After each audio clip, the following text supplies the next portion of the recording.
Hello everyone welcome to my mini blog. सकाल सकाल उठी कूलर पानी भरदेली गाधे के आसी टिके स्किन केयर करदेली। स्किन केयर सरला परे मैं भी रेडी हो गली ऑफिस पाई। ऑफिस एवं मोर मॉर्निंग ऑफिस चलती केतटा 7टारू ऑफिस जावाई पड़ुछि। फिर भी आज बहुत लेट है पाखापाखि 7:15 हो गला एपर्यंत कम्प्लीट रेडी है। तो जेहेतु गरम बहुत हो जानते बॉडी को हाइड्रेट रखापी तो मुझे गोटे पौड़ पीदेली। तो देखुन के हली बोली पौड़ पी सेपटे पुणी ऑफिस बहुत लेट हो मु ऑफिस भी पलैली। तो ऑफिस रे बे पहुँची गली पाखापाखि 7:30 हो गला। देखूँ पहुँचु पहुँचु कौन कर आज बहुत लेट हो गला। पुणी से पुणी ऑफिस रे बहुत काम अच्छी बहुत काम।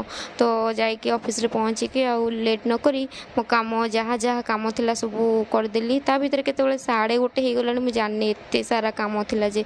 तो भोक लगला बहुत से जहाँ काम सरला सरला पलि आसली मो रूम को। पलि आसला एठी आमे भोक तो बहुत लगुच आग किसी खाई सारे तापर जाकि निजपाई लंच प्रिपेयर करी। तो से आंब गोटे खाई थी। ये देखूँ यहाँ गोटे नुआ साग मु तो जीवन में खाएनी एटा फास्ट टाइम पे खाइली। तो ना जदि किए जानी कमेंट करेंगे साग मुझे फास्ट टाइम पे आज करुच्ची। तो बहुत एक्साइटेड भी थी जेहेतु साग फास्ट टाइम पे खाइबी। देखा जो बनइले जना पड़ो केमती लगुच टेस्ट कलापर ही से जानी हे एक्चुअली केमती तार टेस्ट रोची।